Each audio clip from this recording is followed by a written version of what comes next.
change in the fundraising sector has never been greater.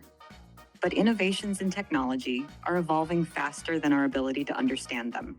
Are these advances good or bad? Do they have unintended consequences? And what is the application to the global fundraising sector? That's what we're here to find out.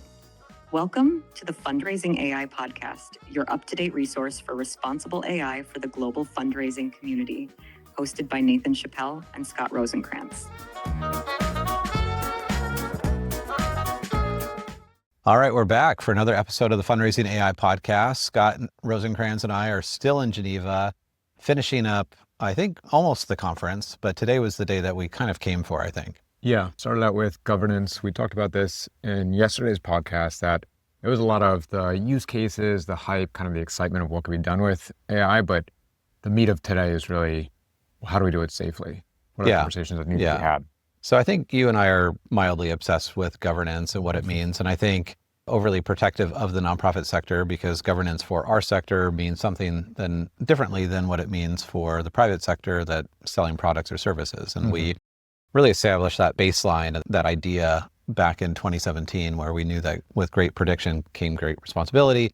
And here we are, fast forward. So now this conference has been going on for 10 years, for reference. Right. Last year was the first year that they had dedicated a day on governance. So that's a little ironic. So this is the second year. So we've been two of the governance days, essentially, for AI for Good. Yeah, and dedicating a day of governance, that was dedicating a day to discuss and construct governance, right? It's not like they were presenting governance. They were saying, how do we figure this out together? Let's bring all these voices in to get different perspectives. So if we take our time capsule back to last year, I think it was a private session. I mean, private meaning we had to pay extra for it. We sat in a room in a basement, about 400 people that were regulatory bodies and governmental entities and leaders in OpenAI was there. Center for Marine Technology were there. Yeah, Johnson & Johnson, some of those. Yep. And we left completely dismayed. We left with basically well, it was a good thing that we created fundraising AI, because there's almost zero chance that we are going to be led to the safe zone of AI through any of these bodies. I mean, they were,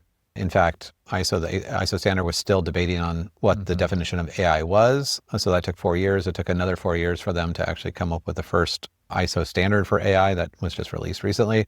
But we left that wow, this is really bad. At the end of the day, I think, and this has been said by many other people, but I think sums it up so nicely, is that, in fact, the European Commission, just a report a few weeks ago, said this very specifically, which is that trust will be won at lost at the sector level, meaning that if you're waiting for a framework from a government entity or a regulatory body, it's not going to come. Sectors are going to have to regulate themselves. And so fast forward from last year to this year, I don't know that I'm any more disillusioned, because I don't think I could be more disillusioned, because I came in with a bar very, very low. Much different expectation of what it was going to be. Yeah, but almost no difference, right? So the conversation today, although really, really articulate people, you and I've had personal conversations, really interesting conversations with people, Oxford professors to industry leaders and entrepreneurs about this idea. I think there's more awareness of the need for it, but there are absolutely no more answers to the idea of how do you govern or regulate AI than there were last year. You agree or disagree? No, I completely agree. I think it kind of feels like they're trying to hype up this energy, right? Of look at all that we've done and how far we've come. But when you look at it, there's still no meat on, there's still nothing. There's still nothing there. It's vaporware for language. And at the end of the day, this is what I was sitting in one of the 3-hour sessions that we sat in this morning, and a couple things were just flooding through my head. One is that the exponential pace of technology doesn't match mathematically the incremental pace of governance. And so if you actually think about this, and I'm a visual person, but I'll describe an exponential, like a hockey stick. It starts really slow and then it just goes straight up. So that's the pace of innovation. And AI, and I'd say they're gonna have to redraw that curve with agentic AI, because it just makes that curve even steep when history will look back. The other part of the regulatory bodies that they regulate electricity and airplane travel and things like that, that's an incremental pace. So it's just it's this very slow and almost flat, but it's a slight incline. They get a little bit better maybe over time, but it's incremental, that those two things will never match. So one of the conversations today was how do we build governance frameworks that are adaptive at the same pace as AI? And then one of the arguments was, well, it can't actually be at the same pace, because if it's at the same pace, all we're doing is mitigating. Essentially, we're building safe AI to the point of something bad happening, but never getting ahead of it to prevent something bad from happening. It's like a pretty interesting paradigm. Yeah, and one person, professor from the University of Louisville, mentioned that we can only prepare for what we know. Right. But the whole thing about AI is that it can come up with ideas that we've never thought of. Yeah. Right. So we're always trying to play catch up, and it's always going to be a couple steps ahead of us. And again, we talked about this last year, that they said, oh, don't worry, we regulated technology, regulated the internet. Like, social media is still something that has yet to be fully regulated. Right. And that's 10 years down the road. And that's probably the closest example of what we have now in terms of how quickly it can get away. Right. Yeah. So it's not a good precedent. And that goes back to what you mentioned on our last podcast, which is about incentives, right? Because those financial incentives in social media are very strong. Harvesting data. I mean, of course, Facebook, Google, whoever, YouTube aren't in the business of creating content. They're in the business of collecting data and selling the data, right? That's how they make money. I mean, so basically, hopefully people know that. So at the end of the day, their financial incentives are so strong that there's such a disincentive for them to slow down. Yeah, so we've talked about this, I think, on the podcast before, but we have a device called Ploud, P-L-A-U-D. We've talked about this a lot. Like, we probably should get royalties for Ploud because like we've told everyone to buy it. It's like the size of a credit card. There's two different versions of it. But we actually, so as soon as the first session this morning started, I just hit record, and it recorded several hours worth of dialogue and just let it go. And then Ploud is essentially an AI connected device. It has an API to ChatGPT. And so all we did is, before just a few minutes ago, is we took that, because at the end of the day, like, if you're going to sit and listen to something for 3.5 or 4 hours, like, your brain just is like, yes, no, no, whatever. And it just becomes like a jumbled mess. I don't know if you ever, like, when you look for homes, you're like, after your third house, you're like, I don't even remember the first one. And I don't know what I'm looking at. Yeah, it was like that. And I remember, like, it was such an engaging conversation, and I was like pissed, and I was happy, and I was laughing and crying and all these things. GPT doesn't have that same bias, right? It can just go through all of that, and from a mathematical perspective can look at, like, what are the themes? And you were smart in having it ask it for the unspoken themes as well.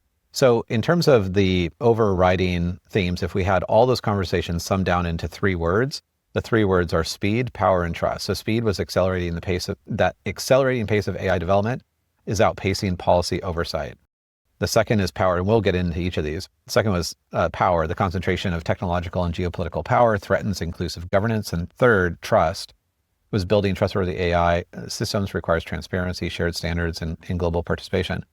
I found it interesting also. So there was the former, I don't remember what he was, Prime Minister of Greece, was talking about, he referenced ancient Greece quite a bit, and kind of the idea that societies are built by people, essentially, but also referenced things like slavery and women had no rights. So it was like a little... we don't want to go back to that. Right. So it's like, okay, so you want society built by the community, but only part of it. So I thought there was a disconnect, obviously.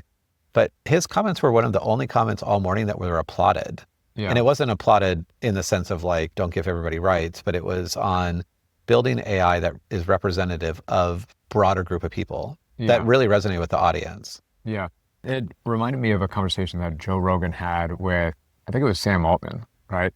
Of the future governments will be AI, right? AI-led, everybody voices their opinion into a survey, and then AI combines all that and takes what's best for the largest group of humanity, or best for everyone, and kind of puts that into policy. But when the former Prime Minister of Greece was saying this, like, saying that we could do that now, I immediately thought of, well, who's building those models, right? And what incentives do they have, and how are they going to sway it and put in certain weightings to make sure that their priorities come out first? Because it's assuming, I mean, the false assumption is the models aren't biased, right? And we talked about this, I think, on the last podcast too, is that, in fact, even on the next podcast, we'll talk about it, but there's some new data that shows that essentially models are inherently biased, different types of data. And then what they're doing, they're biased in the sense that the makers, if they were just collecting mathematically all the data in the world, they'd probably act in a bad way. I mean, models on their own without any, like, filtering actually do bad things and distort history.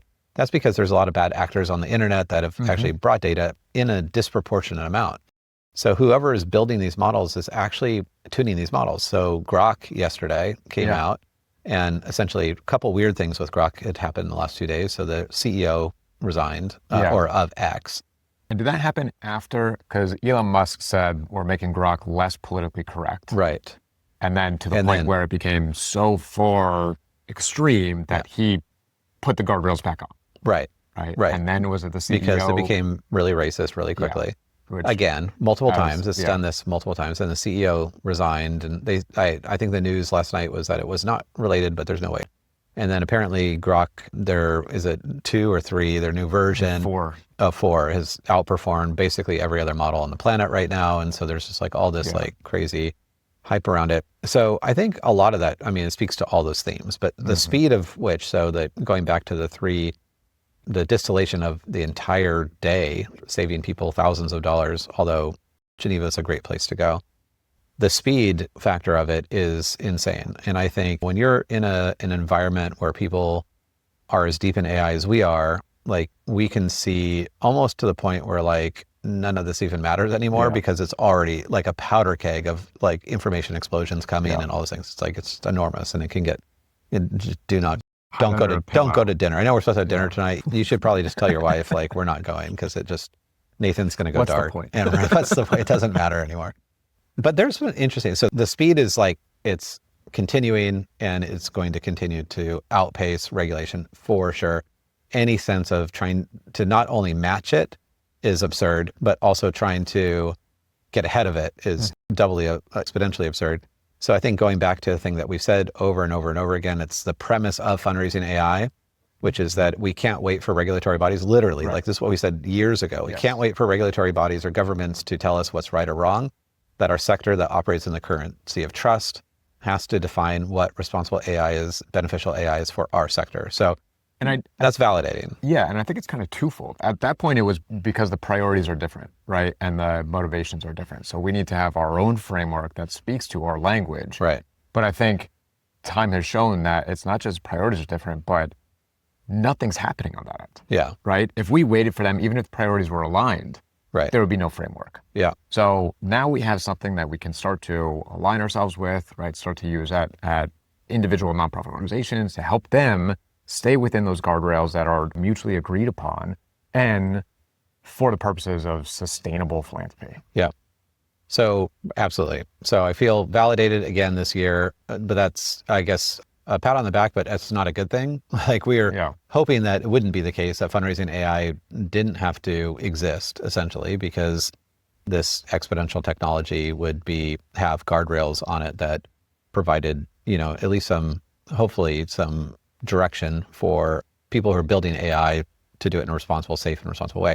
And that leads us to the second one. The second one is power. The concentration of technological and geopolitical power threatens inclusive governance.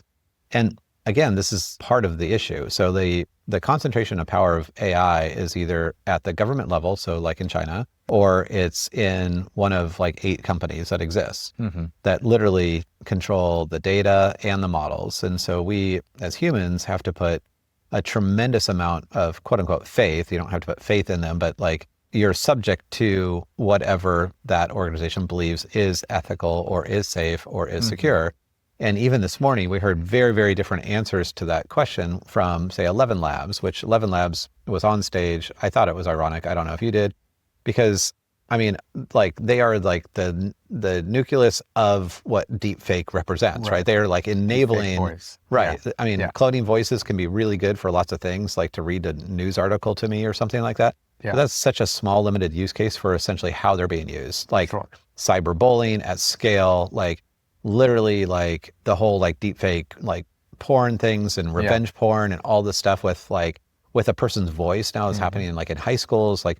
It's horrifying. So it's like a little ironic that the person from 11 Labs, who I'm a fan of the company, I mean, it's a really cool company. The technology is amazing, but it's not the company that I would put up there with policymakers and former prime ministers of country. So the concentration of power, like we're putting so much quote unquote faith into like just so few people. And that means that going back, so it's like what's old is new again and the cycle so fast, but like we started talking about responsible AI as everyone's responsibility, probably.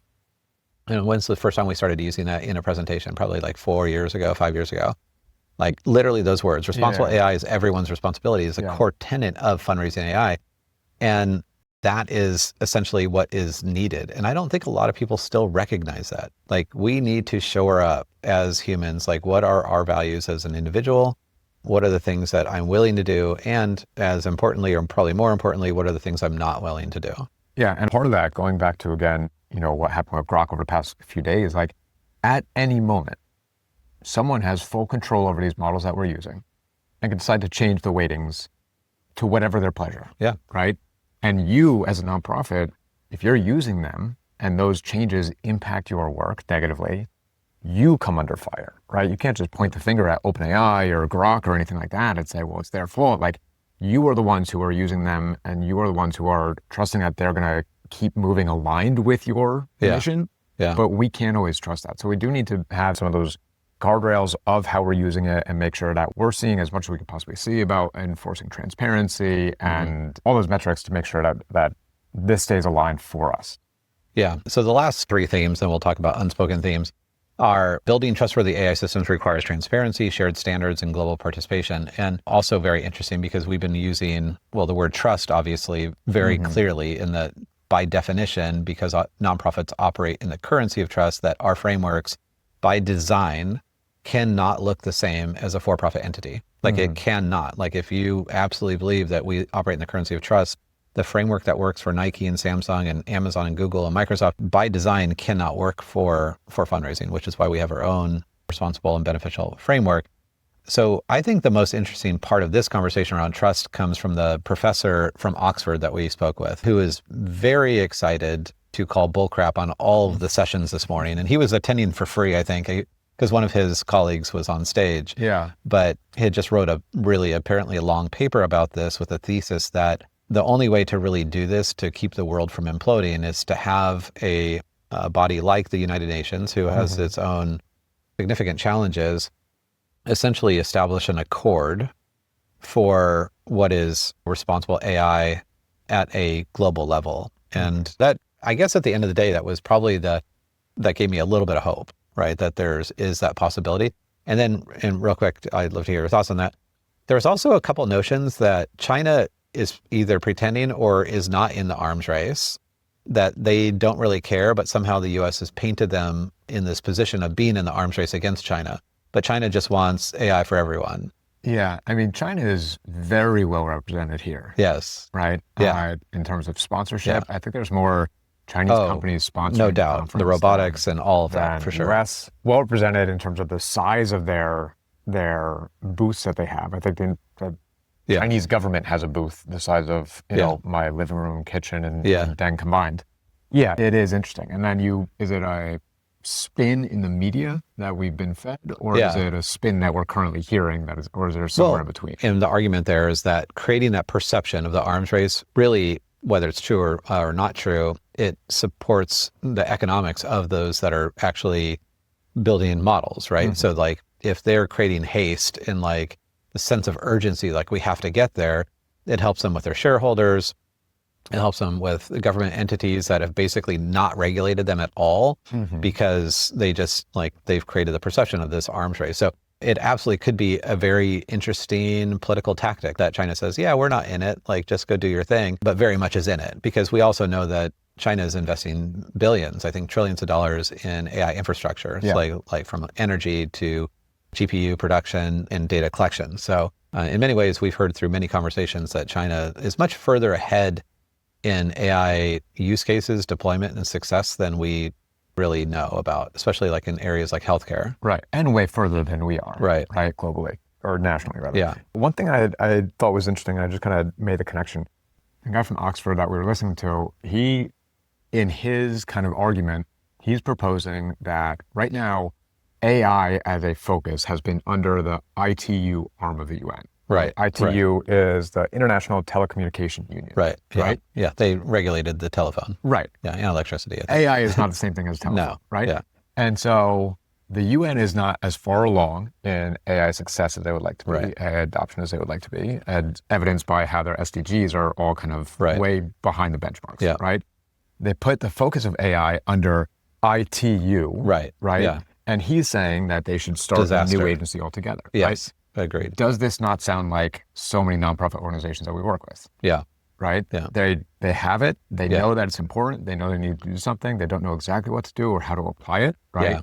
Yeah. Oftentimes it falls under IT. Treat it like an IT function. Right? And not have a group of leaders or a group of people, multi-stake users coming together to say, how do we do this? How do we do it responsibly? And how do we do it systematically as well? Yeah, no, I think that's such a good point. And that's something that was a big disconnect last year, because you're like, it's AI for good, it's the UN, but it's ITU. Yeah. And why is the telecommunication regulatory body here? And in fact, they were the ones last year saying, hey, we've got this. We regulated the telephone 40 years ago, and it took them 40 years to do it. Yeah. We left thinking, you were like, I have no idea like what you're even dealing with, and it will never get there. So I absolutely agree with that. I think, to quote Jeff Bezos, regrettably, he talks about AI being a horizontal enabling layer that's in everything and through everything. Yes. And so to your point, we see this classic, right? Like 90% of the time that a nonprofit organization, like, we have to use AI, we're going to use AI, who's responsible for it? It's going to be IT, rather than acknowledging that it's a horizontal enabling layer that literally has to be represented at the very top. Right. That leader in leadership, ELT, the executive leadership team, or whoever that represents, is really has to be the chief ambassadors of AI through everything. So there's no such thing as a 5-year strategic plan that hasn't already been picked apart and audited in every sentence to understand how AI can help ensure success or expedite any of the strategic initiatives. It will become wholly irresponsible to not do that in the future. Actually, I think it's wholly irresponsible not to do that now, yet that's probably far more the norm. And so, I mean, I think that's the thing where we get to the point where it's just like, how can we help organizations really rethink and reprioritize what their business opportunities look like? What do their strategic plans look like? How can AI not only help ensure success of the strategic initiatives, but how can it actually reduce, say, a 5-year strategic plan down to 3? And that's really where the leadership piece comes in as that top layer. Yeah, and saying we're going to be using AI is not the 5-year plan, because again, AI is not the goal, right? Right. AI is a solution. You need to find the problem first. The problem is we don't think we can do X until 5 years from now. Or to your point, how can you do X in 3 years or 2 years with the use of AI? So it's an enabler, like you mentioned, and just like the internet isn't solely owned by your IT department, right? It is used within everyone, through everyone. And it provides energy to everything, right? So AI has to be focused and looked at the same way. Yeah. All right, well, let's go and we'll kind of wrap up on the unspoken theme. So after distilling all of that, and I think there's one more that I want to add that ChatGPT didn't pick up on, I think, but let's see if I'm smart enough. The unspoken themes implicit in between the lines were loss of control.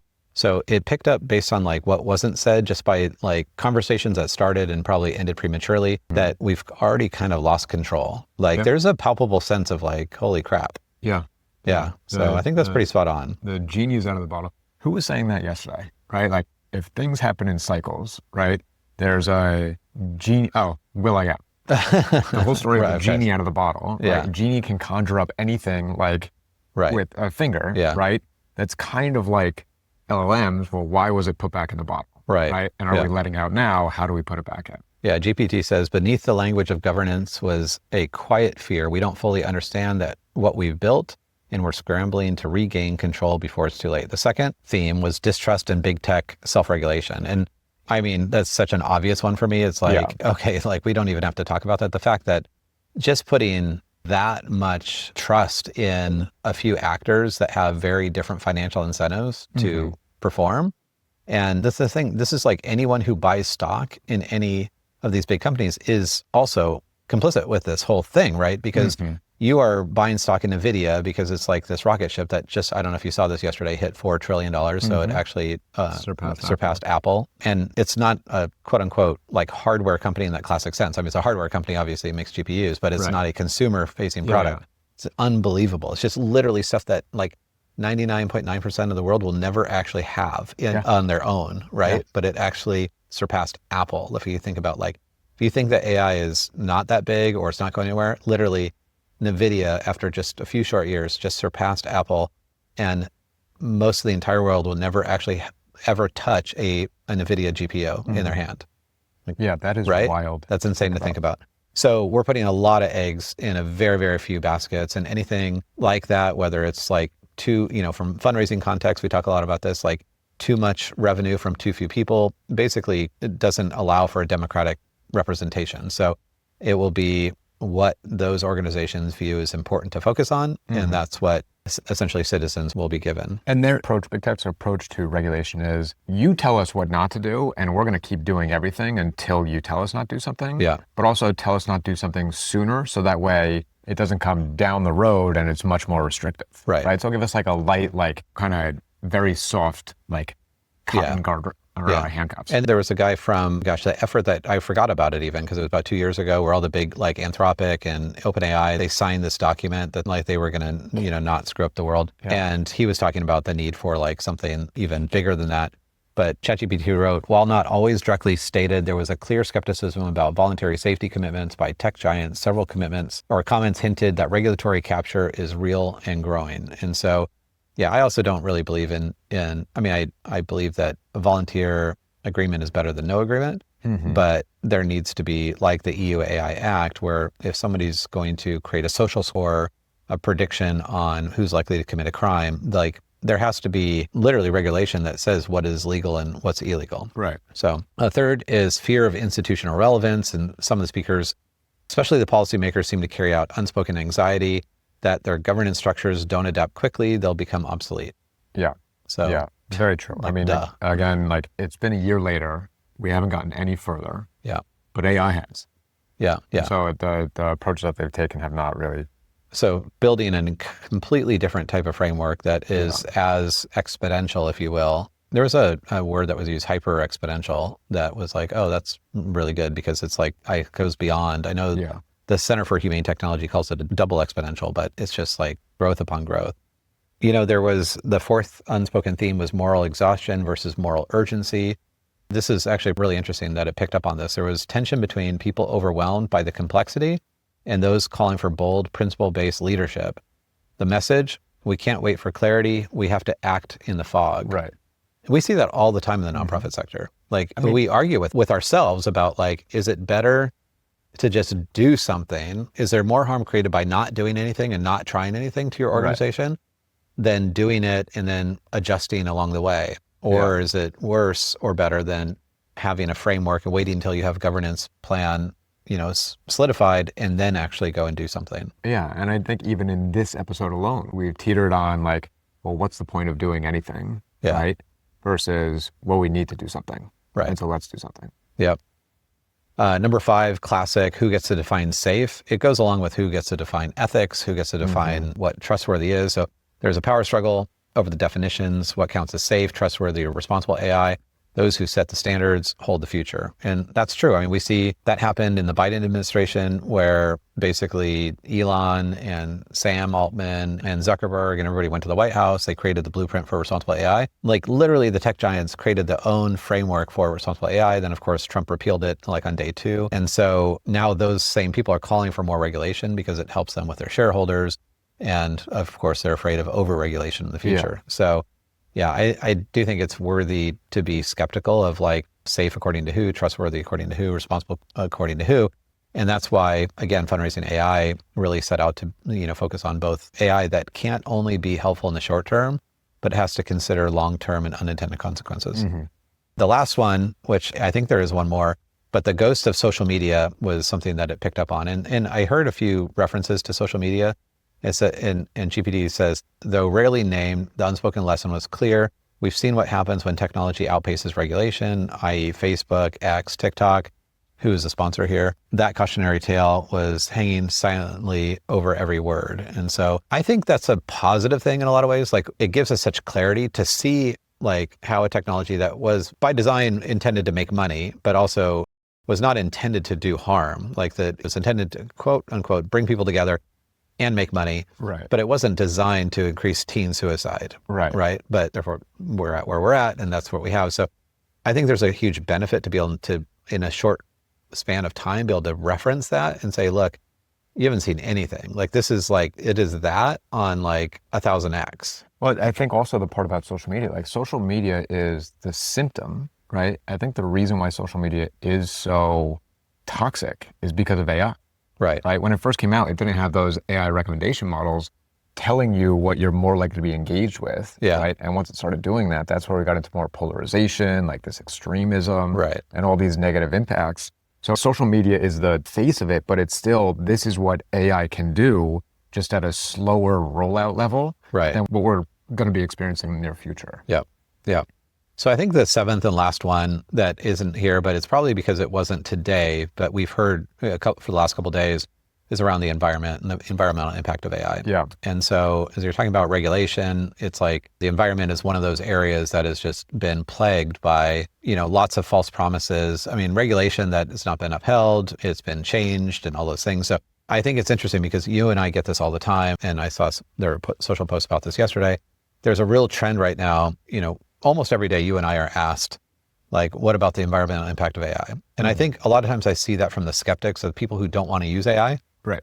Will use that as an excuse of why they're not. Sam Altman and then Cassie Kozakov have actually done some really good math on basically showing like doing a prompt is like 1/100th of a teaspoon of water, essentially.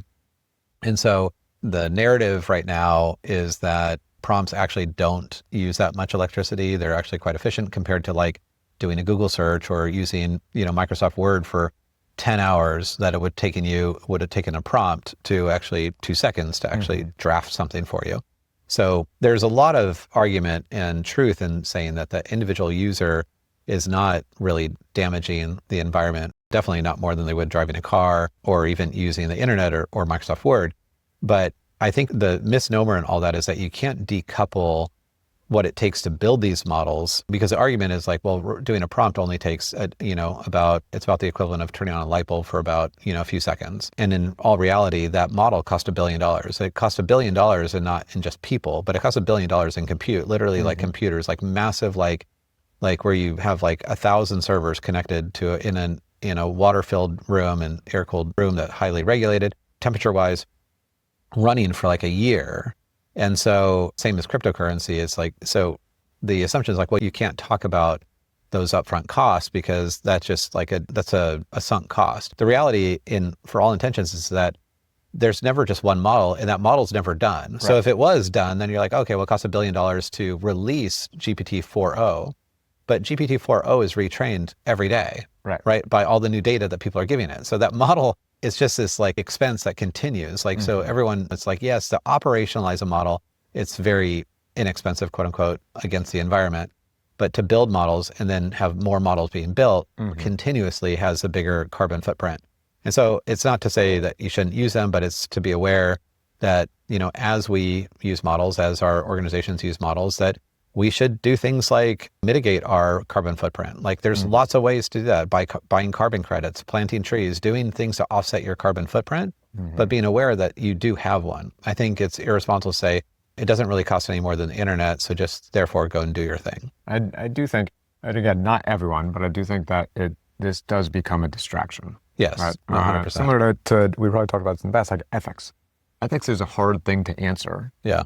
So it's an easy thing to put up as a blocker. Totally. Right? I'm not going to use it because is it ethical? Yeah. Who the hell is able to definitively answer that question that it can't be debated? Yeah. Right? So I think a lot of people are just saying that's my reason for not using it. Yeah. But there are other.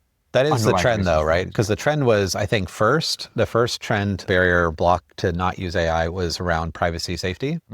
So privacy safety meaning privacy. Your data is not safe. The second was ethics. So that was about a year ago. So the first was 2 years ago, a year ago is ethics, and now it's the environment. So it's kind of interesting how like the human psychology of the naysayers are kind of working through and their arguments are getting worse every time. Yeah. So I just think it's kind of interesting. So really, I think today is the day that we came for the most, although we've had like a ton of really, really good conversations amazing conversation with Anthropic yesterday, who's like diving in deep into the nonprofit sector in like really big ways, not in just like small ways of just like, oh, we know the nonprofit sector exists, but actually really thinking about how Anthropic, which is, I mean, you and I have been fans since the beginning in the sense that Anthropic is the one that really started out as more the trustworthy AI. And they actually use the word trustworthy, which is like the only one that actually does. And beneficial. They use beneficial deployments, which is amazing, right? Never heard anyone Didn't else. even know that. So those conversations, AWS, like, I mean, lots of just really brilliant people. So definitely worth coming to. Nonprofits on their use of AI or how they're they're setting up their nonprofit to prevent misuse of AI. Yeah. Right. In underserved communities or the global South, where honor killings due to deep fakes, like very, very, very interesting things. But I think they often like fly under the radar with the policymakers in that discussion. That again, you know, is sometimes a lot of fluff. Well, I think you and I have taken this role and this responsibility seriously. I mean, we both went and took the AIGP test. I think we're one of like less than 1,000 people in the country, probably one of only 50 or so in the nonprofit sector with that certification, which means that we studied a lot and learned a lot on like what actually real governance looks like. Hopefully this is helpful for people that listen in, that AI Governance Day. And a lot of the keynote sessions that were center stage are available online for free. And we can track down those links and put them in the show notes. But yeah, I would really encourage people to take a look and really dive into this area, because it is, you know, we are now building the future of AI, but we're essentially building the future of humanity. And I think being a passive observer of that is not okay. I think we need to all dive in and do our part, and at the very least recognize for yourself and your organization what is acceptable and what is not. Yeah. Awesome. So it's a fun journey, and call it a wrap. To be on it with you. Yeah, it's been great. So year 2 in the books. Thanks to everyone for tuning in to the special episode, and we'll talk to you soon. Thanks all.